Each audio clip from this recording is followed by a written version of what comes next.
В эфире новости, в студии Анастасия Кобызева. Здравствуйте. Вот главные темы. Газотранспортная сеть республики как на ладони. В регионе открыли информационную систему объектов Сахатранснефтегаза. Эпидситуация в Нюрнбергском районе остается напряженной. Последние данные оперштаба в этом выпуске. 40 лет спустя в Мегино-Кангаласском районе открыли памятник на месте первой подстанции.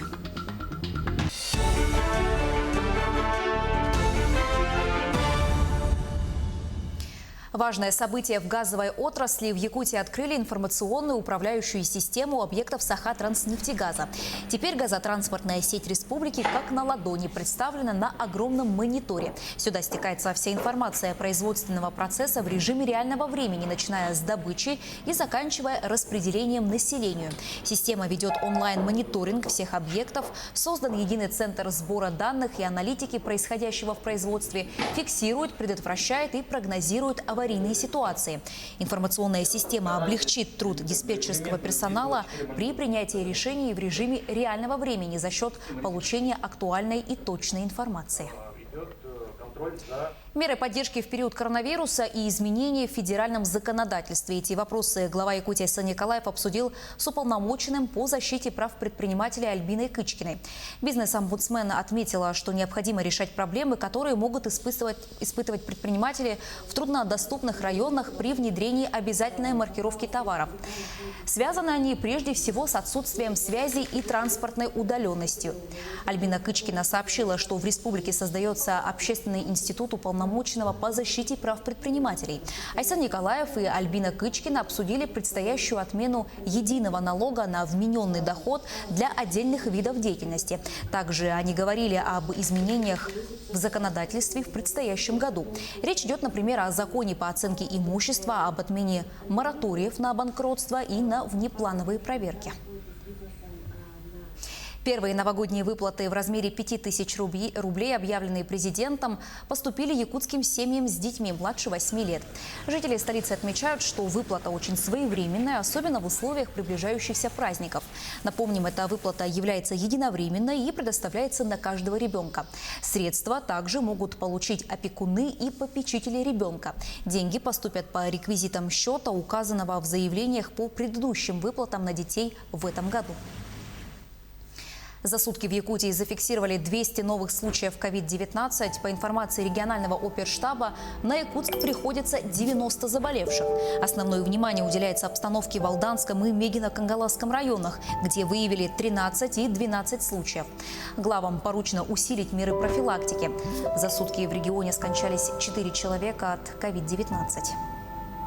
Основные случаи в районах республики сегодня непосредственно фиксируются в таких районах, как Алданский Мегино-Кангаласский район, на что непосредственно главой республики обращается внимание главам муниципальных образований Алданского Мегино-Кангаласского района, особенно в преддверии Нового года, усилить меры непосредственно профилактики санитарно-эпидемиологического характера.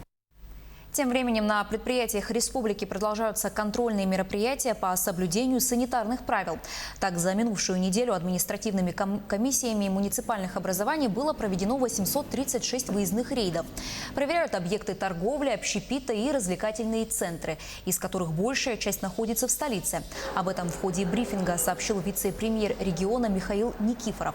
Напомним, ежедневные рейды проводятся в соответствии с указом главы республики. В ходе таких мероприятий выдают предостережения о необходимости нарушения законодательства, проводят профилактические беседы.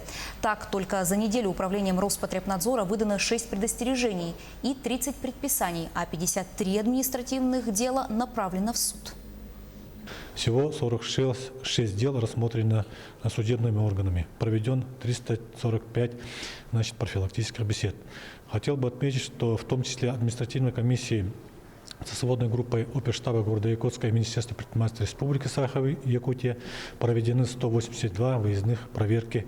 Из них в 131 объекте торговли, 35 объектах общепита, 8 объектах бытовых услуг, 8 развлекательных центрах. Составлено 2 акта комиссионного осмотра, 8 протоколов об административном правонарушении. Проведено 223 профилактические беседы. Рассмотрено судом 2 дела и наложен административный штраф на сумму около 100 тысяч рублей. Эпидситуация в Нерюнгринском районе по-прежнему остается напряженной. По данным оперативного штаба, за сутки там выявили 11 случаев коронавируса. Всего же с начала пандемии COVID-19 заболели более 700 человек. Подробности у Ирины Кичигиной.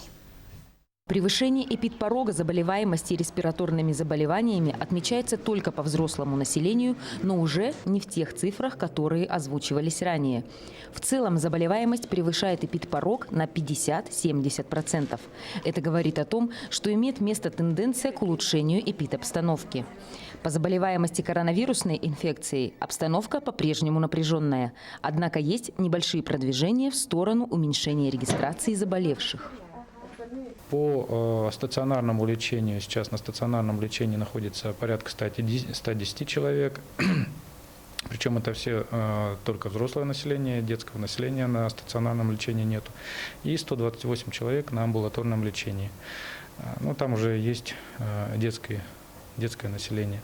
По образовательным учреждениям отстранены от учебного процесса в очном режиме 3 класса общеобразовательных школ и 2 группы детских дошкольных учреждений.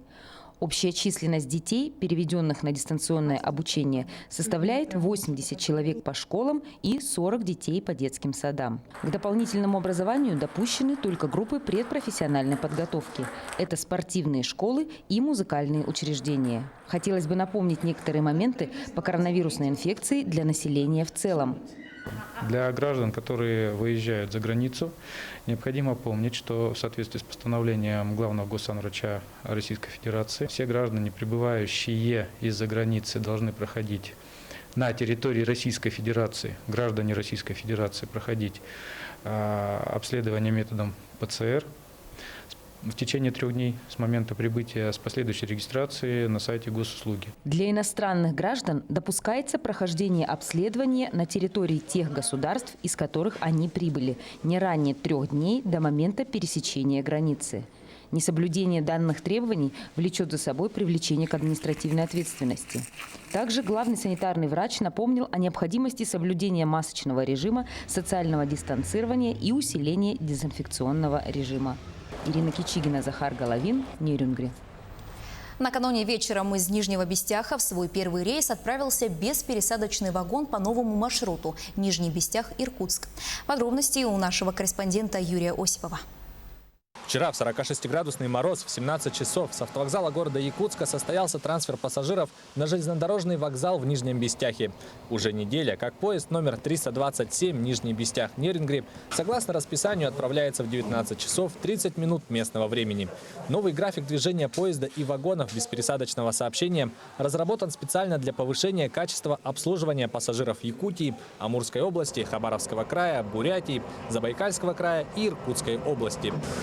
Уважаемые пассажиры, на первом пути от платформы начинается посадка на пассажирский поезд номер 327 с сообщением Нижний Бестях-Нерюнгри. Вчера впервые в истории железных дорог Якутии отправился беспересадочный купейный вагон Нижний Бестях-Иркутск. Работал здесь 2 месяца. Сегодня один из первых пассажиров, который едет на новом поезде до Иркутска. 3 суток вас не беспокоит? Нет, нормально. Удобно, да? Удобно, конечно. Многим пассажирам 3 дня пути в комфортном вагоне удобно и экономически выгодно. Периодичность этого вагона 1 раз в 8 дней. Также такие вагоны курсируют в Хабаровск и Благовещенск, для которых значительно сократилось время в пути благодаря вводу нового расписания. При повышении спроса и увеличении пассажиропотока периодичность движения по указанным направлениям будет увеличена.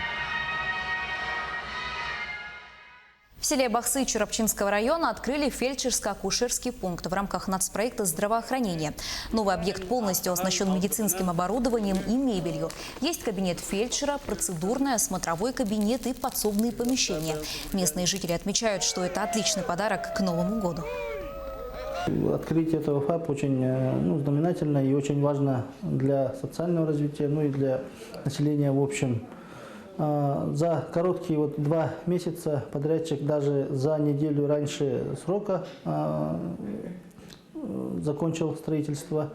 И дополнительно нам выделили деньги для приобретения медоборудования и мебели, которые мы тоже закупили и полностью установили, который отвечает стандартам по оснащению ФАПа. Памятник открыли в Мегино-Кангаласском районе на месте первой подстанции. Ее ввели в эксплуатацию 40 лет назад. Подстанция временная, позволила подключить заречные улусы к централизованному энергоснабжению от Якутской ГРЭС через временный переход на реке Лени.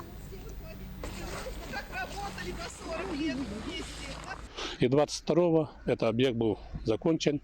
Через переход был под рядом построен 2 временные опоры вместо 3-го, натянут трос и было подано напряжение заречного улуса от Якутской ГРЭС.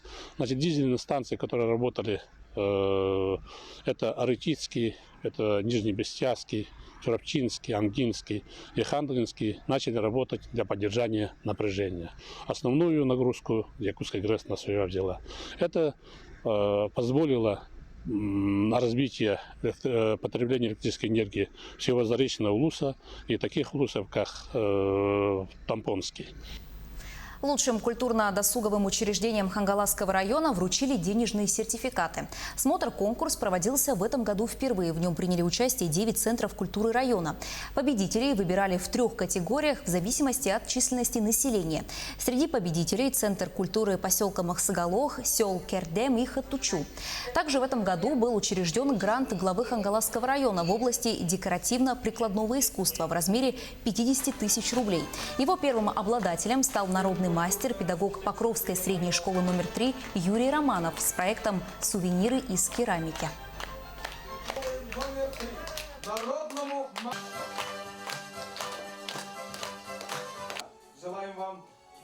Наши коллеги справились отлично во время пандемии. Очень оперативно, мобильно они все перестроились. Конечно, есть сложности по некоторым моментам, особенно это по внебюджетной деятельности, но некоторые нас просто удивили. И, конечно, мы подвели итоги, и вот у нас такие, скажем, победители. И еще надо отметить, что главы муниципальных образований, которые поддерживают и совместно работают с нашими коллегами, сразу видно их работа. К этой минуте у меня пока вся информация. Берегите себя, носите маски и перчатки, соблюдайте социальную дистанцию. Оставайтесь с нами.